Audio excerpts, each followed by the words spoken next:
Hello dear student. आज start करते हैं हम आगे का। कल हमारी क्लास ख़त्म हुई थी स्पेसिफिक ग्रेविटी पे। आज करेंगे हम विस्कोसिटी से शुरुआत। न्यू फ्लूइड प्रॉपर्टीज है ये। इसका नंबर लगा देते हैं अपन, 5वां नंबर। क्या है? विस्कोसिटी। ये बहुत इम्पोर्टेंट है। मैक्सिमम पेपर्स में इसका कहीं ना कहीं कोई सवाल दिख ही जाता है। तो होती क्या है विस्कोसिटी, इसके बारे में हम शुरू करेंगे। इसको बेसिकली अंडरस्टैंड करने के लिए मैं आपको कंसेप्ट बताता हूँ पहले फ्रिक्शन का। अगर इसको समझना है तो फ्रिक्शन समझ लो, बस उसके जैसा जैसा कंसेप्ट इसका है। फ्रिक्शन क्या होता है? फ्रिक्शन क्या होता है? ये कोई सॉलिड सरफेस है, ये दूसरी सॉलिड सरफेस, इसके ऊपर ये बॉक्स रखा हुआ है, ये बॉक्स है कोई, और ये कोई सरफेस। तो अगर इसको F फोर्स से खींचूंगा तो इधर लगेगा इसका फ्रिक्शन। फ्रिक्शन मतलब रेजिस्टेंस। मतलब एक तरीके से ये बॉक्स को खिसकाने में अपन को एडिशनल फोर्स देना पड़ेगा। अगर ये सरफेस है तो, अगर नहीं होती तो सीधा खिसक जाता। ठीक है, तो क्यों होता है? तो इसको चलो मैं जूम करता हूँ। जूम करने पर मैंने देखा कि ये बॉक्स है, इसकी सरफेस ऐसी थी कुछ, और नीचे वाला बॉक्स था उसकी भी सरफेस ऐसी थी कुछ। किसी भी सरफेस को आप जूम करोगे तो वो इर्रेगुलर होगी। इस इर्रेगुलर सरफेस के बीच में इंटरलॉकिंग हो जाती है, इसको ही फ्रिक्शन कहते हैं। इंटरलॉकिंग होगी, ये वाली सरफेस यहाँ पे आ जाएगी, यहाँ पे ये वाला आ जाएगा। तो क्या, जिसे हम यहाँ से खींचेंगे तो इंटरलॉकिंग हो जाएगी। उस इंटरलॉकिंग को हम कहते हैं फ्रिक्शन। इसलिए फ्रिक्शन हमेशा लेफ्ट या राइट डायरेक्शन में डालेंगे तो ही लगेगा, ऊपर डालेंगे तो कोई इंटरलॉकिंग नहीं होगी, इसलिए फ्रिक्शन नहीं लगेगा। तो सेम टू सेम कंसेप्ट है विस्कोसिटी का, बस इसमें डिफरेंस क्या है? इसमें बस जो इंटरलॉकिंग होती है, इसमें यहाँ इंटरलॉकिंग की जगह इंटरमॉलिकुलर कोहेजन लगता है। कोहेजन क्या होता है? चलो मैं आपको दो वर्ड बताता हूँ, एक कोहेजन, दूसरा अडेजन। ये रखता है सेम मॉलिकुलर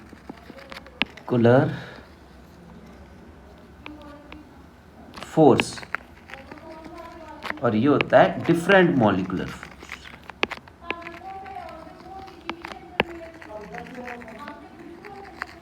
इसको अपन एग्जाम्पल के साथ समझेंगे। कोहेजन में क्या होता है कि जैसे एक ही सेम मटेरियल हो, जैसे पानी की बूंद के साथ जुड़ी हुई होती है, या फिर आपने कोई शहद कभी देखा हो तो एक पॉइंट को ले तो नीचे वाली लेयर भी उसके साथ आती है, तो मतलब जुड़ी हुई रहती है। पानी को एक पॉइंट पे डिस्टर्ब करोगे ना तो बाकी पॉइंट पे डिस्टर्ब हो जाएंगे, मतलब कनेक्टिविटी है सेम मॉलिकुलर के बीच में।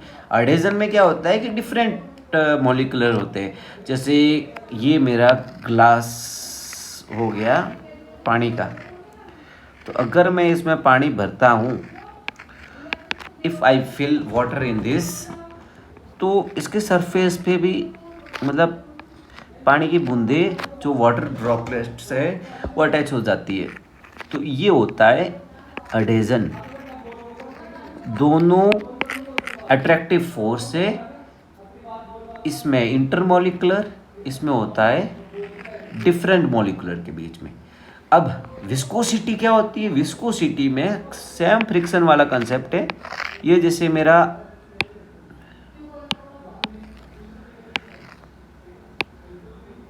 मैं ले लेता हूँ कलर चेंज।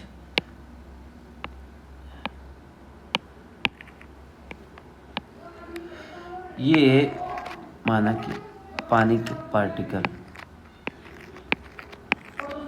ठीक है, ये नीचे है दूसरे पार्टिकल पानी के। अगर मैं इसको मूव कराऊंगा किसी फोर्स से, मतलब इस फोर्स से यहाँ पे ये मूव हुए,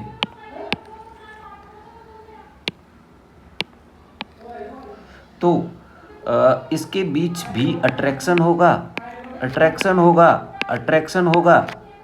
तो ये मॉलिक्यूलर इस मॉलिक्यूलर को खींचेंगे और ये इसी की पोजीशन में बने हुए नीचे और होगा और ये इसको खींचेंगे ऐसे।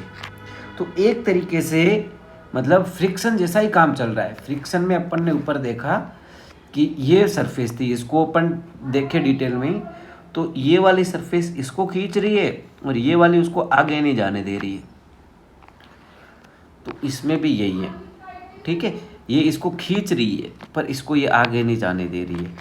तो इस फोर्स को, जो यहाँ पे फोर्स लगा है, मतलब जो मॉलिक्यूलर को रोके हुए आगे नहीं जाने दे रहा है, उसको बोलते हैं विस्कियस force.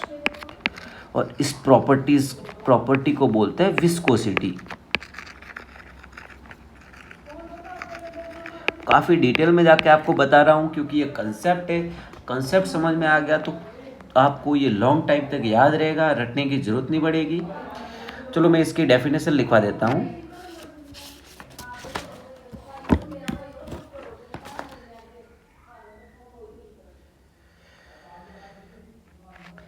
It is the property of fluid which offers the resistance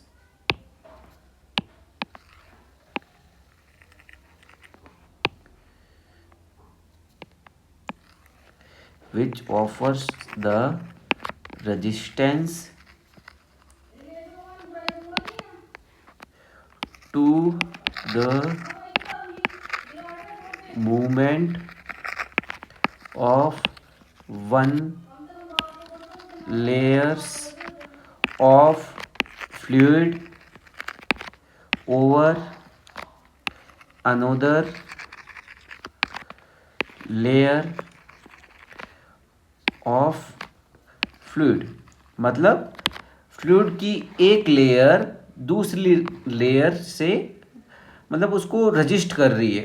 यहाँ पे लगा it is the property of fluid which offers resistance to movement of one layer of fluid over another layer of fluid. एक layer के ऊपर दूसरी layer है, वो move करने जा रही है तो नीचे वाली उसको बोलेगी कि तू मत जा उसके बीच। क्यों? क्योंकि बॉन्ड है, कोहेजन फोर्स लग रहा है एक दूसरे के बीच, तो उसके कारण वो नहीं जा पा रही है। फ्रिक्शन में क्या था? इंटरलॉकिंग थी। कंसेप्ट सेम है, देखने जाए तो बस डिफरेंस है कि फ्रिक्शन में इंटरलॉकिंग होती है और इसमें होता है इंटरमोलिकुलर कोहेजन।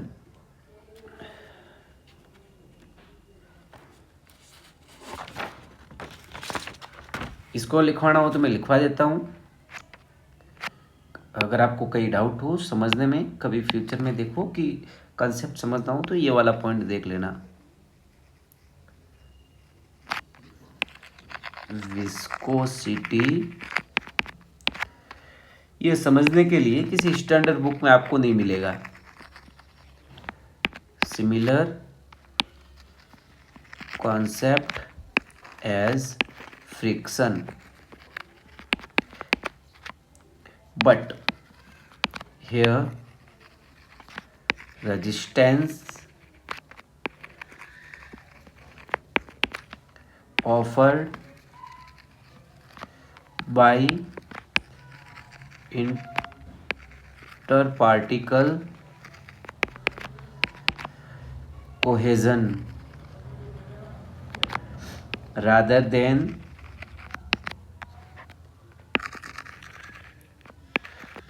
इंटरलॉकिंग ऑफ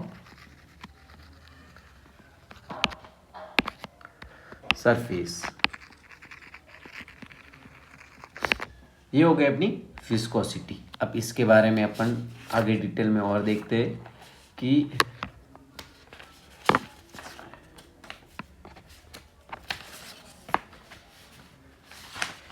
इसके अपन पहले मतलब न्यूटन लॉ ऑफ विस्कोसिटी देख लेते हैं कि न्यूटन लॉ ऑफ विस्कोसिटी क्या कहता है।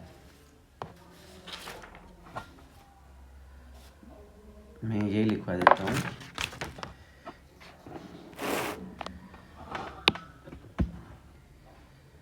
एक ऊपर इसमें ये कंसेप्ट भी देख लेते हैं कि ऊपर अपन ने ये देखा, ये डायग्राम में वापस बना देता हूँ आपको क्लियरिटी के लिए। ब्लू पेन ले लेता हूँ, कभी कोई फ्यूचर में नोट्स पढ़ो दिक्कत नहीं होगी। माने कि ए लेयर है, ये इसको इस तरफ खींच रहा है, ये नीचे वाली लेयर है। इसको मतलब ये लेयर है, मैं इसको मूव करूंगा तो ये भी इसकी सटी हुई है, तो ये भी ऐसे मूव करना चाहेगी, बट ये मॉलिक्यूलर होगा, मतलब ए खींचेगा बी वाली लाइन को, पर बी वाली अपनी जगह से हिलना नहीं चाहेगी वहाँ, क्योंकि उसके नीचे भी लग रहे फोर्सेस, और लास्ट में जाके सरफेस आ जाएगी कांस्टेंट, और वो सरफेस है वो हिल नहीं पाएगी, तो थोड़ा थोड़ा थोड़ा थोड़ा लगा रहेगा रेजिस्टेंस। मैं आगे बताऊंगा, यहाँ पे मैक्सिमम लगेगा और ऊपर बहुत मिनिमम लगेगा। तो ये लग रहा है अपना इंटरमॉलिक्यूलर कोहेजन। तो ये क्या करेगी, ये इसको इधर खींचेगी कि तू आ पीछे, और ये ऊपर वाली लेयर नीचे वाली को आगे खींचेगी। तो इसकी वजह से अपन देख पा रहे हैं कि शियर स्ट्रेस डेवलप हो गया।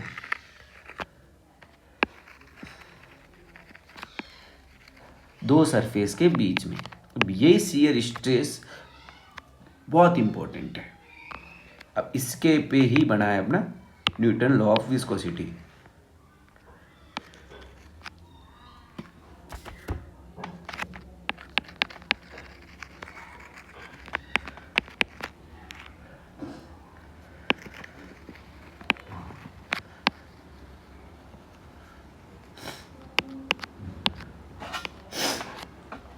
ये हो गया न्यूटन लॉ ऑफ विस्कोसिटी। इसका लिखा देता हूँ मैं, सिंपल लैंग्वेज में लिखाऊंगा मैं कि इसमें शियर स्ट्रेस होगा जो डेवलप्ड हो रहा है सरफेस पे, उसको टाउ से शो कर रहे हैं, on a fluid element layer is directly proportional to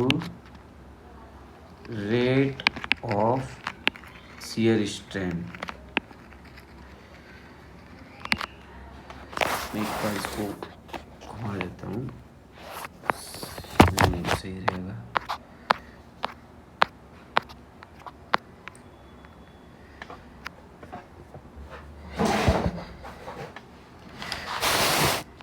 तो ये क्या कह रहा है कि शियर स्ट्रेस है टाउ, वो रेट ऑफ शियर स्ट्रेन है। अब इसको डिटेल में देखने जाए तो इसका डेरिवेशन है, छोटा सा प्रूफ है, पर अभी मैं यहाँ पे वो नहीं ले रहा हूँ, मैं सीधा एक्सप्रेशन लिख देता हूँ, du/dy। अब जिसको वो प्रूफ समझना है तो मैं यहाँ समझा देता हूँ, जिसको नहीं समझना है वो स्किप कर लो। क्या होता है, जैसे कि पहले मैं आपको वेलोसिटी डिस्ट्रीब्यूशन डायग्राम बताता हूँ। पहले यहाँ पे जो म्यू है वो है कोफिशिएंट ऑफ विस्कोसिटी।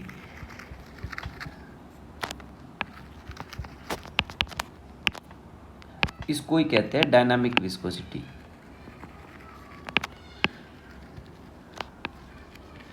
क्यों कहते हैं डायनामिक विस्कोसिटी? क्योंकि अगर मैं म्यू को लिखूंगा तो टाउ du/dy नीचे हो गया। ये क्या है, शियर स्ट्रेस है ना।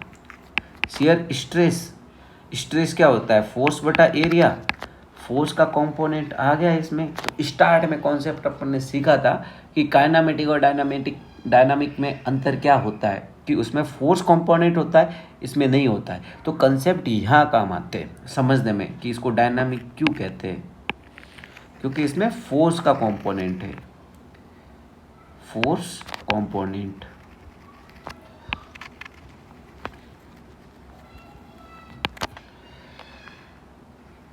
ये हो गया हाँ, अब मैं थोड़ा सा प्रूफ बता देता हूँ कि क्या है।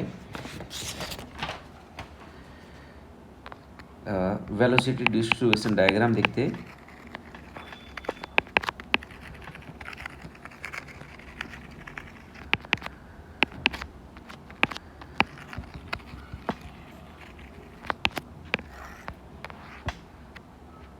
ये फ्लूइड की एक लेयर, ये माना कि फिक्स सरफेस है उसकी, मतलब ये कह दो नदी बह रही है इधर साइड में पूरी, ये नदी बह रही है और ऊपर ये लेयर ऊपर वाली है, नीचे वाली फिक्स लेयर है। तो क्या होता है, मतलब इसका जो वेलोसिटी डिस्ट्रीब्यूशन डायग्राम है ना, पैराबोलिकल होता है। यहाँ पे रहेगी u,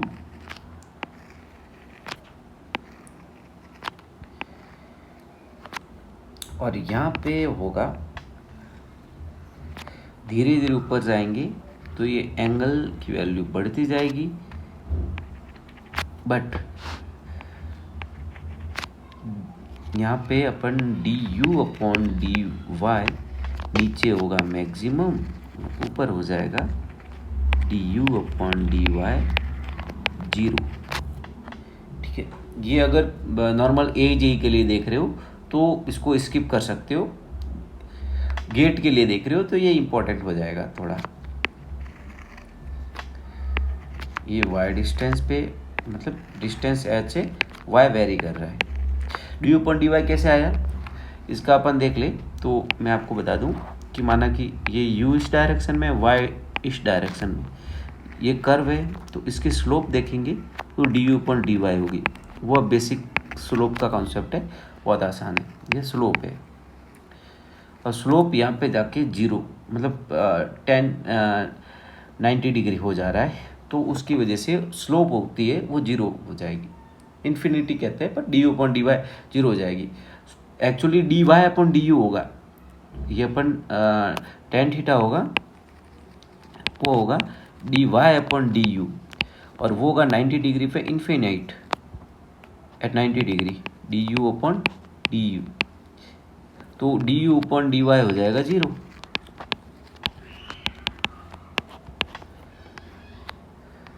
तो यहाँ पे अपन ने वेलोसिटी डिस्ट्रीब्यूशन डायग्राम को देखा है। तो इसमें अपन कुछ पॉइंट लिख लेते हैं, ये सभी के लिए इम्पोर्टेंट है।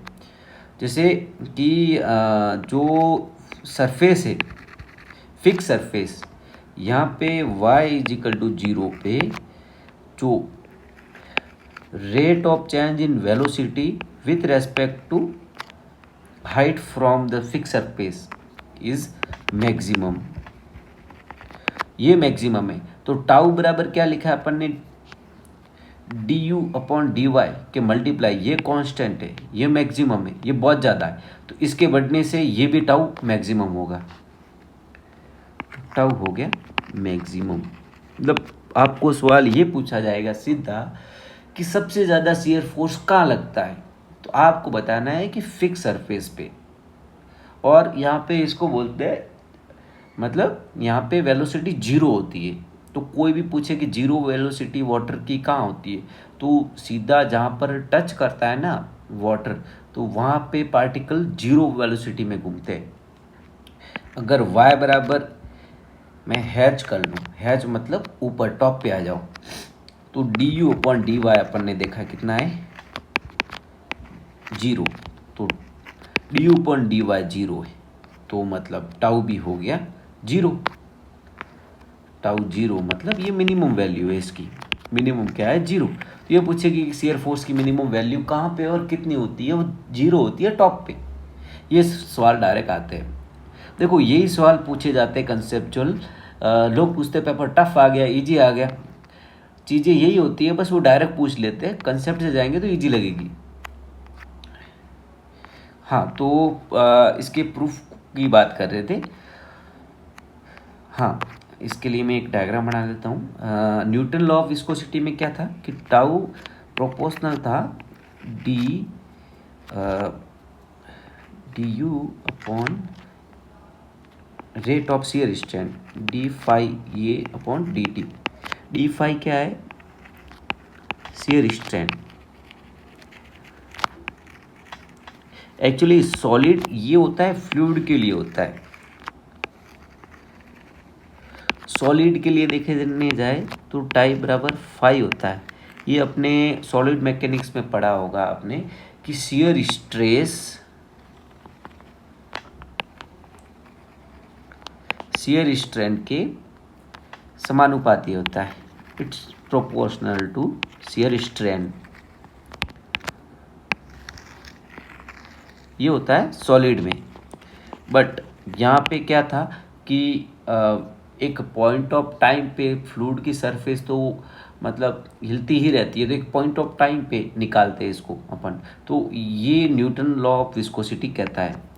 अब ये कहता है तो ऊपर वाला एक्सप्रेशन कैसे आया, अपन उसको समझते हैं। देखो यहाँ पे क्या है कि आपको मैं कहूँ कि वेलोसिटी बराबर क्या होता है, डिस्टेंस अपॉन टाइम। मैं एक डायग्राम बना लेता हूँ यहाँ पर।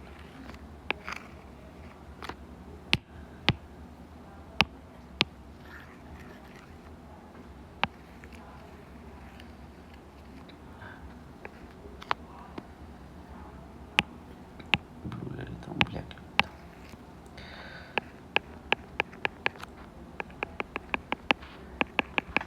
माना कि ये पहले वाली सरफेस थी, यहाँ से मैंने फोर्स लगाया, शियर फोर्स, तो ये हो जाएगी डिफॉर्म। मतलब समय के साथ साथ अलग अलग वेरी में वेरी करती जाएगी। टी पे इधर है, अगले टी टाइम पे इधर हो जाएगी। मतलब ये पहले वाली पोजीशन थी, ये अलग अलग टाइम पे चेंज होती जाएगी। तो ये एंगल बनाएगी एक पर्टिकुलर टाइम पे, ये टी टाइम पे, टी बराबर T1 ले लेता हूँ, ये टी बराबर 0 पे। तो एक पर्टिकुलर टाइम पे ये यहाँ पे एंगल बनाएगी फाई, और टाइम चेंज करेंगे तो एंगल चेंज होता रहेगा। ठीक है, एक कंसेप्ट बता हूँ गेट के लिए, अगर कोई बंदा देख रहा है गेट के लिए भी, ये उसके लिए बेस्ट है। हाँ, तो यहाँ पर वेलोसिटी बराबर डिस्टेंस अपॉन टाइम। तो tan फाई क्या होता है, tan फाई होता है लंब बटा आधार। इट इज ये डिस्टेंस, ये होगी d डिस्टेंस पे इतना ट्रेवल किया अपॉन ये अपना है y। देख सकते हैं वेलोसिटी डिस्ट्रीब्यूशन डायग्राम, ये y, ये अपनी डिस्टेंस में लेकर चल रहा हूँ इसको d। वेलोसिटी कितनी है u, टाइम कितना है t, तो d बराबर लिख लूँ v into T, velocity into time.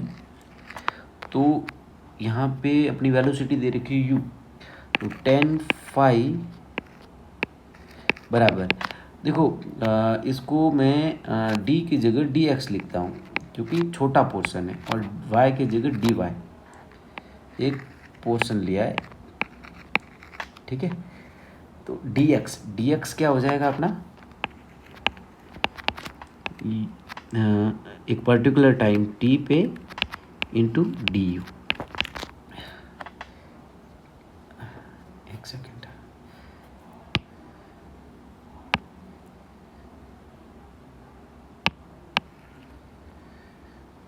हाँ ठीक है। तो यहाँ पे लेके चलते हैं अपन tan फाई बराबर dx अपॉन du। तो dx की वैल्यू लिख ली मैंने, t into du upon dy। नीचे अपना क्या था, विथ रेस्पेक्ट टू टाइम, इसको इधर लेने देते, ये अपना आ गया है केवल tan फाई था अपना अरे पैण भी, t इंटू डी यू, इसको डी टी ले लेते हैं, टाइम भी मिनिमम है। हाँ, ये अपना आ गया शियर स्ट्रेन।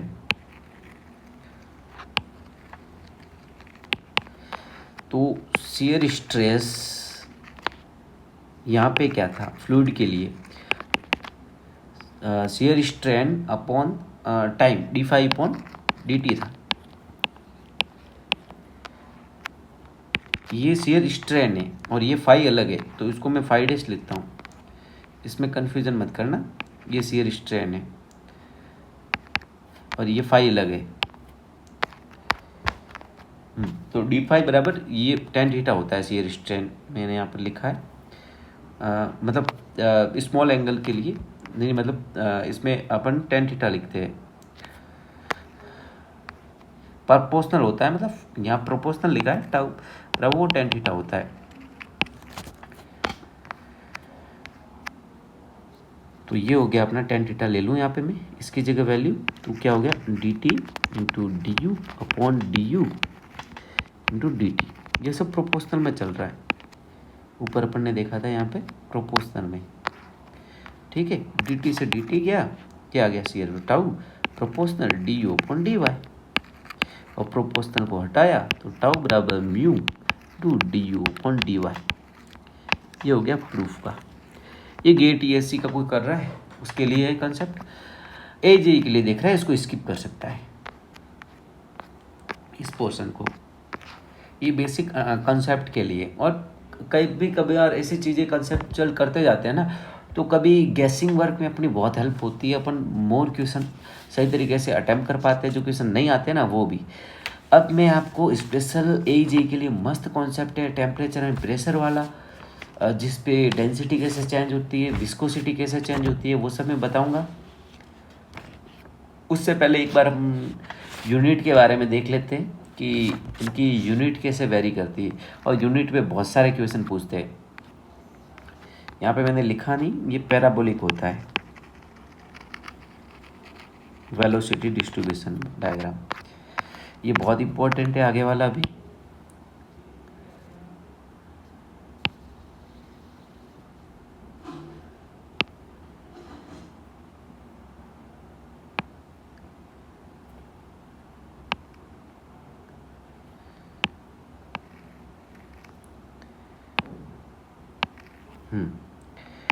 स्टार मार्क लगा देता हूँ, यूनिट्स ऑफ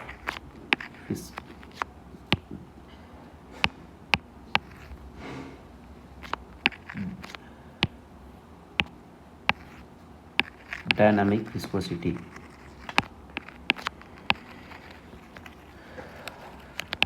यूनिट का मैंने कंसेप्ट आपको समझ आया था कि कैसे निकालते, तो फॉर्मूला क्या था, म्यू बराबर tau upon d u upon d y. Tau क्या है शियर स्ट्रेस, वो क्या है फोर्स अपॉन एरिया, फोर्स की क्या होती है न्यूटन, इसकी होती है मीटर स्क्वायर एरिया की। तो टाउ की आ गई newton upon metre square, d u, u क्या है velocity, metre upon second, y क्या है मीटर।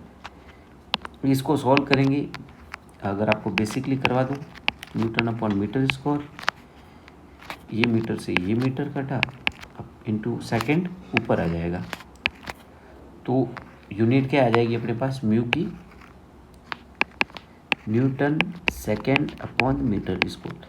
ये बहुत इंपॉर्टेंट यूनिट है, सीधे सवाल पूछते हैं एग्ज़ाम में। और भी यूनिट है, मैं आपको बता देता हूँ, इसको MK सिस्टम पे, मीटर किलोग्राम सेकेंड वाले सिस्टम पे म्यू की और बहुत सारी यूनिट है, kilogram force into second upon metre square. Kilogram force क्या होता है, मतलब 1 किलोग्राम कोई भी चीज़ है वो कितना फोर्स लगाएगी, कि आपके हाथ पर 1 किलोग्राम रखता हूँ तो कितना फोर्स लगाएगा, कोई भी वजन रख दो तो उसको कहते हैं। अपन को पता है मास होता है 1 किलोग्राम, उसको वेट में कन्वर्ट करने के लिए जी से मल्टीप्लाई करना पड़ता है, तो 1 किलोग्राम इंटू 9.81 ये हो जाएगा न्यूटन में।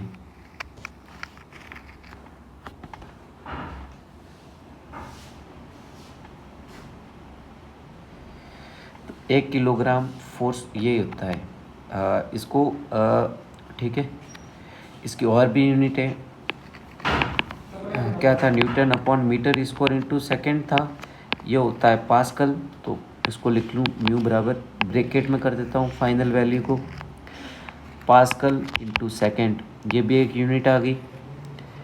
कोई पूछ लेगी कौन सी यूनिट नहीं है, तो ये ऑप्शन हो उसमें से हटा सकते हो। और भी यूनिट देखें तो जैसे न्यूटन अपॉन मीटर स्क्वायर है, न्यूटन की क्या बताई थी किलोग्राम। ये आप यूनिट से खेलना सीख जाओगे कि कौन से कन्वर्जन कैसे होते हैं, फॉर्मूले याद होगे, मतलब समझ गए सब, तो कोई भी यूनिट निकाल सकते हो। मैं आपको निकाल के बता रहा हूँ सभी यूनिट, कोई टीचर नहीं बताता है, गेट ईएससी में भी नहीं बताते, पर क्वेश्चन पूछते हैं यहाँ से। सेकंड से सेकंड कटा, मीटर से मीटर कटा, म्यू बराबर किलोग्राम ऊपर बचा, नीचे क्या है 1 सेकंड, ये मीटर, मीटर सेकंड, ये वाली भी यूनिट होगी, इसको भी स्टार मार्क लगा लेता हूँ। ये तो था किलोग्राम मीटर किलोग्राम सेकंड में, इसमें सेंटीमीटर वाला कुछ नहीं आया, तो उसको बोलते हैं सीजीएस सिस्टम में। सीजीएस सिस्टम में क्या हो जाएगा, तो उसके लिखता हूँ पहली बात ग्राम अपॉन मीटर सेकंड में, क्योंकि यहाँ किलोग्राम था, इसको ग्राम में लिख सकता हूँ, मीटर को मैं मतलब सेंटीमीटर सेकंड में लिख सकते हैं, मीटर को सेंटीमीटर, सेकंड सेकंड रहता है, ये वाली एक यूनिट होगी। दूसरी लेना चाहो तो डायन सेकंड अपॉन मीटर स्क्वायर, ये भी होती है, और डायन की वैल्यू मतलब फोर्स की प्रोपोर्शनल ही होती है 10⁵ में। इसको बोलते हैं 1 पॉइस, ये बहुत इम्पोर्टेंट है। 1 पॉइस क्या होता है, डायन सेकंड पर मीटर इसको यूनिट होती है ना, उसको बोलते हैं 1 पॉइस। तो आपको पूछेगा, सॉरी इसको पॉइस नहीं, इसको स्टॉक्स बोलते हैं, नहीं इसको पॉइस ही बोलते हैं, स्टॉक्स काइनेमेटिक में आ जाएगा। हाँ,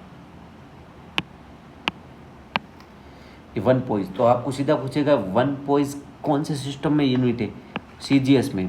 कुछ भी क्वेश्चन पूछ सकते हैं, तो आपको कंसेप्चुअल आना चाहिए, यूनिट क्या होता है, यूनिट कैसे निकालते हैं, प्रैक्टिस करोगे, खुद से करोगे, याद हो जाएगी। और याद करना है आपको, अगर आपको समझ में नहीं आता है तो जो बॉक्स में है वो सब यूनिट याद कर लो, सीधे सवाल आता है इससे, कोई रैंडम टाइप नहीं है। अब मैं कहूँगा कि पॉइस को कैसे अगर कन्वर्जन करना हो, कोई न्यूमेरिकल आएगा उसके लिए, पॉइस में दे रखे होते हैं जनरली, तो 10 पॉइस होता है, वो होता है 1 newton second upon metre square. तो 1 पॉइस क्या हो गया, 10⁻⁻1 newton second upon metre square. ये याद रख लो, ये न्यूमेरिकल सॉल्व करने में हेल्प करेगा। ये थी अपनी यूनिट डायनामिक विस्कोसिटी की। अब सर पूछेंगे सर इतनी सारी यूनिट, हाँ क्योंकि टफ होते जा रहे एग्ज़ाम कंपटीशन, तो आपको भी थोड़ा टफ बनना पड़ेगा। अब बात करते हैं काइनेमेटिक की। मैंने आपको ऊपर क्या बताया था कि डायनामिक मीन्स जिसमें फोर्स कंपोनेंट है, अगर मैं इसमें से फोर्स कंपोनेंट हटा दूं तो ये हो जाएगी काइनेमेटिक विस्कोसिटी। फोर्स कंपोनेंट कैसे हटाते, अपन ने अभी एक यूनिट हाईलाइट की थी, म्यू की क्या थी, किलोग्राम अपॉन मीटर सेकेंड। एक होती है डेंसिटी, उसकी यूनिट होती है किलोग्राम अपॉन मीटर क्यूब। अगर मैं डेंसिटी को म्यू में डिवाइड कर दूं तो किलोग्राम किलोग्राम कट जाएगा। किलोग्राम क्या होता है, मास, वही वेट होता है। मैंने आपको पहले बताया था ये फोर्स के कंपोनेंट है। तो म्यू का सीधा फॉर्मूला होता है न्यू का, इसको बोलते हैं न्यू, इसको बोलते हैं म्यू, न्यू और म्यू। तो न्यू का सीधा फॉर्मूला म्यू बाई रो, रो मतलब डेंसिटी आपको बताइए।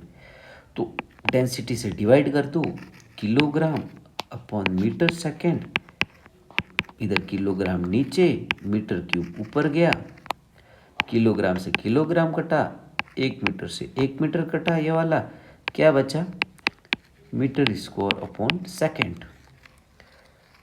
ये यूनिट से खेलना सिखा रहा हूँ मैं।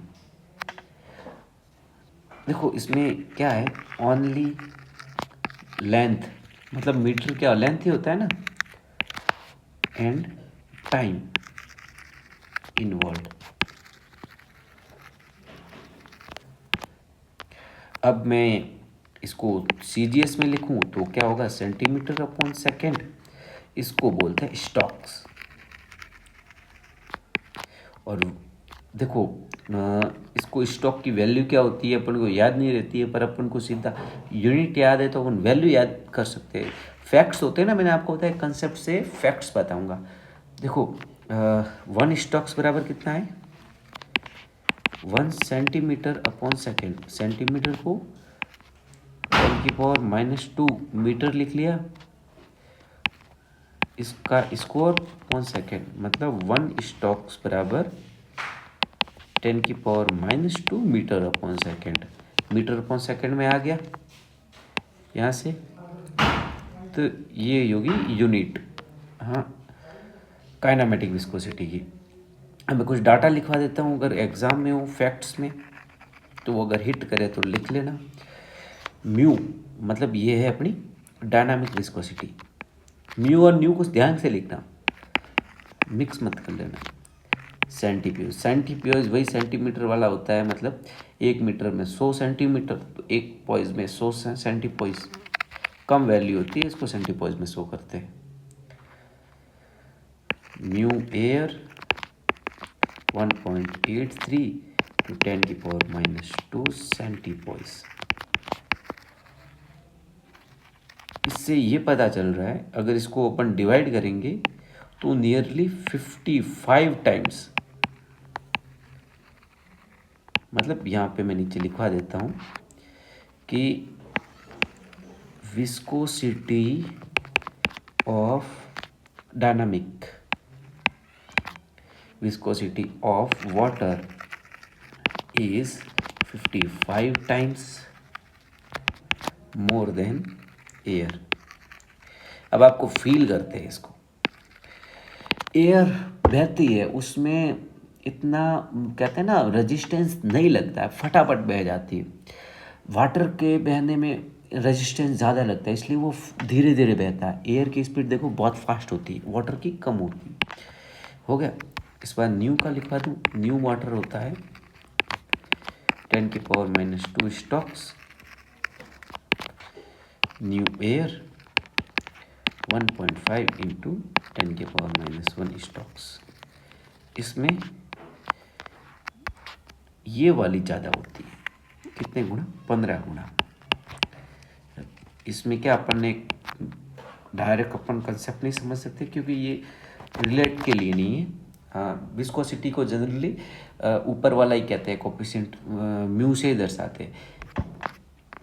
न्यू का तो मतलब बेसिकली इतना ज़्यादा यूज़ नहीं होता है, होता है थोड़ा बहुत, पर वो एक आगे चैप्टर में आएगा, यहाँ पे इतना ज़्यादा यूज़ नहीं है। अब फर्दर मैं आपको टेम्परेचर और प्रेशर का कॉन्सेप्ट बताता हूँ। एक लास्ट कॉन्सेप्ट आज कर लेते हैं।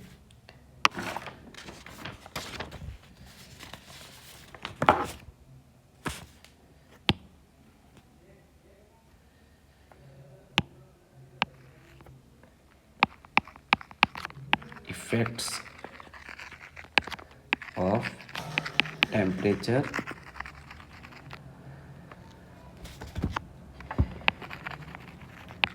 and pressure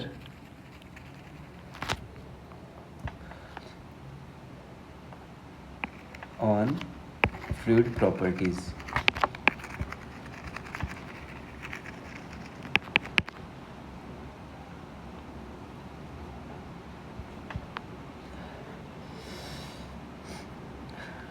तो मैं आपको डायरेक्ट लिखवाता हूँ कि अगर मैं डेंसिटी की बात करूँ, डेंसिटी में क्या होता है कि प्रेशर बढ़ाएंगे तो क्या होगी कि मॉलिक्यूलर पास पास आ जाएंगे, तो एक कम वॉल्यूम में ज़्यादा मॉलिक्यूलर आ जाएंगे, तो प्रेशर बढ़ाने पर डेंसिटी बढ़ेगी।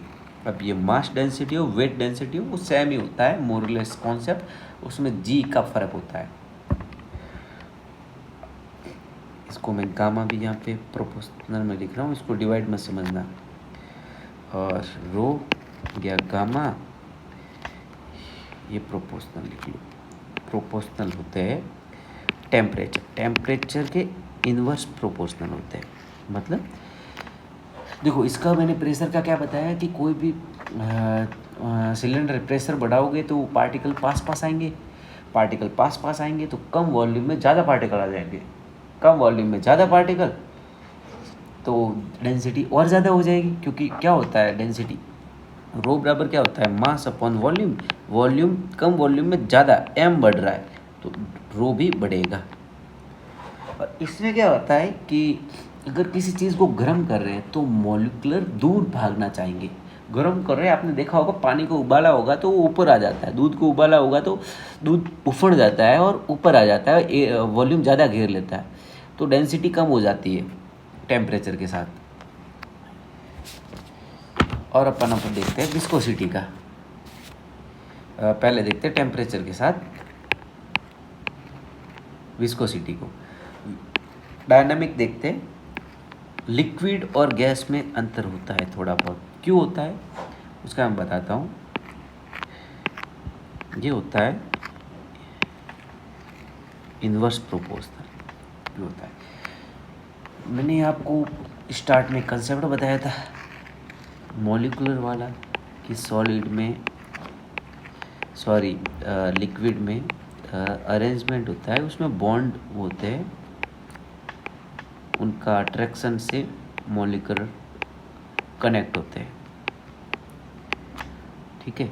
और गैस होती है, उसमें तो रैंडम मोशन करते रहते हैं, ये इधर आ रहा है, ये इधर आ रहा है, ये इधर आ रहा है, ये इधर आ रहा है, क्योंकि बहुत सारी जगह है, कैसे भी घूम सकते हैं। इसमें बहुत कम जगह होती है, बहुत नेगलेक्ट होगी। अपने एक फ्लूइड कंटिन्यूम में अजम्पशन सी ली थी कि स्पेस नेगलेक्ट होता है, मतलब कंटिन्यूस मास होता है। कंटिन्यूम मतलब कंटिन्यूस मास। तो म्यू लिक्विड का हो गया 1 टेम्परेचर से, टेम्परेचर बढ़ाएंगे तो कम होगी। क्यों कम होगी, क्योंकि इसमें जो बॉन्ड होते हैं ना, ये बॉन्ड ये वीक हो जाते हैं अगर मैं टेम्परेचर बढ़ाऊंगा। देखो ये वही वाली है कि एग्जाम्पल से बताऊं बेसिक अंडरस्टैंडिंग के लिए, तो मैं इन सबको एनर्जी दूंगा तो ये भागना चाहेंगे ना, तो रस्सी होगी वो कमज़ोर हो जाएगी। ये रस्सी है एक तरीके से, ये भागना चाहेगा, इसको एनर्जी दी, ये भागना चाहेगा, ये भागना चाहेगा, तो बीच में रस्सी है वो कमज़ोर हो जाएगी। तो रस्सी कमज़ोर हो जाएगी तो बॉन्ड्स वीक हो जाएंगे। वीक हो जाएंगे तो इनके बीच बॉन्ड नहीं रहेंगे, और बॉन्ड से ही विस्कोसिटी होती है, अपन ने ऊपर देखा है इंटरमॉलिक्यूलर कोहेजन से। तो टेम्परेचर के बढ़ाने से विस्कोसिटी लिक्विड में कम हो जाएगी। पर इसमें क्या होता है, गैस में क्या होगा कि बढ़ाऊंगा तो ये इधर भागेगा, ये एक दूसरे से टकराते रहेंगे, क्योंकि वॉल्यूम फिक्स रहेगा ना, टकराते रहेंगे। तो अपन क्या, विस्कोसिटी जनरली क्या होती है, रेजिस्टेंस होती है ना। अब देख रहे हो भगदड़ मच जाएगी तो मूवमेंट नहीं हो पाएगा, तो रेजिस्टेंस और बढ़ जाएगा। इसको बोलते हैं मोमेंटम ट्रांसफर की मेथड से मोमेंटम ट्रांसफ़र हो जाता है। यहाँ पे मोमेंटम मतलब कि एक तरीके से मान लो कि उसकी वेलोसिटी उधर टकराया तो उधर चली जाएगी, उधर टकराया उधर चली जाएगी। इस तरह सेम होगी अपने डायनामिक विस्कोसिटी का, यहाँ पे गैस का इधर टेम्परेचर का देख लिया। देखो ये चीज़ें मैं डिटेल में बता रहा हूँ क्योंकि क्वेश्चन आएगा तो इससे बाहर नहीं आएगा। तो आपने ये नोट्स कवर कर लिए तो आपके बेसिक से तो जो क्वेश्चन आएगा वो करके ही आओगे। एक्चुअली इस टीचर होते हैं फटाफट कोर्स करवाने के चक्कर में कम लिखवा लेते हैं या कम बता देते हैं, जिससे क्वेश्चन बाहर से आते हैं और अटैम्प्ट भी नहीं कर पाते। कुछ देखा हुआ है तो कुछ ना कुछ अटैम्प्ट कर ही लेंगे। तो प्रेशर क्या होता है, अगर एक्चुअली वाटर होता है ना उसको आप कंप्रेस नहीं कर सकते, जनरली इनकम्प्रेसिबल माना जाता है। रियलिटी में तो होता नहीं है, बहुत ज़्यादा फोर्स लगाएंगे तो हो जाता है थोड़ा बहुत, पर बहुत ज़्यादा फोर्स लगाना पड़ेगा। तो अज्यूम करते हैं अगर इनकम्प्रेसिबल है फ्लूइड, गैस को तो कंप्रेस करते ही है ना, सिलेंडर में गैस को कंप्रेस करके लिक्विड बनाया जाता है। लिक्विड को कंप्रेस नहीं किया जाता है। आप वाटर को कंप्रेस नहीं कर सकते, नॉर्मल आप वेट लगा लो चाहे कितना भी, उसके लिए बहुत ज़्यादा हेवी वेट चाहिए। समुद्र के नीचे बहुत सारा वेट होता है ना, वहाँ पे जाकर के थोड़ा बहुत प्रेशर में चेंज आता है, कई किलोमीटर नीचे जा कर के। तो इनकम्प्रेसिबल फ्लूइड को अज्यूम करते हैं जनरली अपन, अपने चारों ओर इनकम्प्रेसिबल फ्लूइड ही होता है। तो उसमें क्या कंप्रेस होगा नहीं तो चेंज होगा नहीं कुछ भी, तो म्यू रहेगा कांस्टेंट। और म्यू गैसेस का क्या होता है कि अगर मैं थोड़ा सा प्रेशर लगाऊंगा तो कांस्टेंट रहेगी, जैसे 3 to 4 एटमॉस्फेयर प्रेशर पे ये कांस्टेंट रहेगी। अगर मैं ज़्यादा प्रेशर लगाया गैस पे तो उसमें क्या होगा कि मतलब ज़्यादा प्रेशर से पास आ जाएंगे पार्टिकल, और वापस से वो कोहेजन वाला कंसेप्ट आ जाएगा कि टकराना शुरू कर देंगे। प्रेशर लगवाने से दूर दूर थे, बहुत दूर दूर थे, तब तो टकरा ही नहीं रहे थे। पास आगे एक लिमिट पे आने पे कॉलिजन बढ़ता जाएगा। यहाँ पे मैंने कॉलिजन लिखा है, लिखता हूँ कॉलिजन के कारण।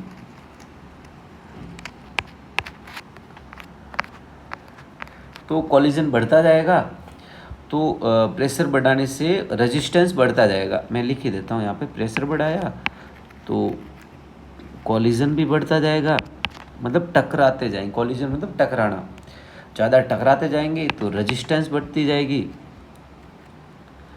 रेजिस्टेंस बढ़ती जाएगी तो विस्कोसिटी भी बढ़ती जाएगी। म्यू क्या है? विस्कोसिटी।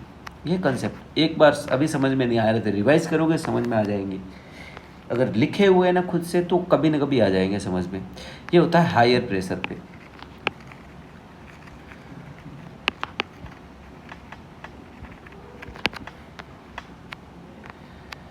अब VL ये अपना काइनेमेटिक, ये होती है कांस्टेंट, और VG। अब देखो इसमें क्या, ये क्या होती है? Mu upon rho. अगर मैं कम प्रेशर लगा रहा हूँ तो ये तो ऊपर कांस्टेंट रहेगी, या ये चेंज होती है तो हायर प्रेशर पे बहुत कम चेंज हो रहा है, मतलब हायर प्रेशर लगाने पे चेंज हो रही है ये, तो मतलब यहाँ पे होगी तो कम चेंज होगी। पर डेंसिटी होगी ना तो गैस की, वो तो अचानक से ज़्यादा मतलब कम हो जाएगी। तो प्रेशर बढ़ाया, डेंसिटी कम होगी, मतलब डेंसिटी बढ़ जाएगी, सॉरी।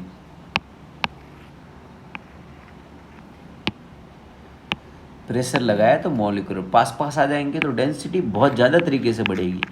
इसका तो एग्जांपल है सिलेंडर है, उसमें अपन कंप्रेस करते हैं स्पीड से तो पानी गैस से लिक्विड हो जाता है। लिक्विड की डेंसिटी एयर से बहुत ज़्यादा होती है। एयर की डेंसिटी अपन माने जाए तो एक पॉइंट में होता है 1.0 के आसपास होती है, और वाटर की 1000 किलोग्राम पर मीटर की 1000 गुना ज़्यादा होती है, 800-900 गुना। तो क्या बढ़ाएगा? प्रेशर बढ़ाया तो क्या रो बढ़ेगा, रो बढ़ेगा, नीचे वाला कंपोनेंट बढ़ रहा है तो V घटेगा, मतलब V क्या था? न्यू, मतलब न्यू घटेगा। न्यू तो प्रेशर बढ़ाने पे क्या करे? घट रहा है, तो इन्वर्सली प्रोपोर्शनल।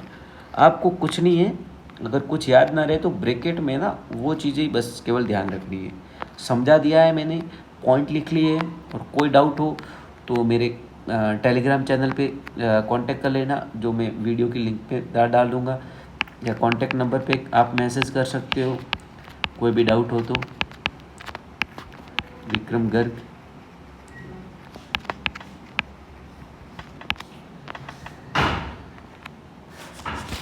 तो ये अपना हो गया प्रेशर का कॉन्सेप्ट और विस्कोसिटी का कॉन्सेप्ट। कल मैं आपको इस पे क्वेश्चन सॉल्व करवाऊंगा, और आगे 1-2 चैप्टर बचे फ्लूइड की बेसिक प्रॉपर्टीज़ में। एक लेक्चर में हो जाएगा, अगले लेक्चर में लगभग तो अपन इसको पहले चैप्टर को ख़त्म करते हैं। So thank you guys, and like and subscribe channel.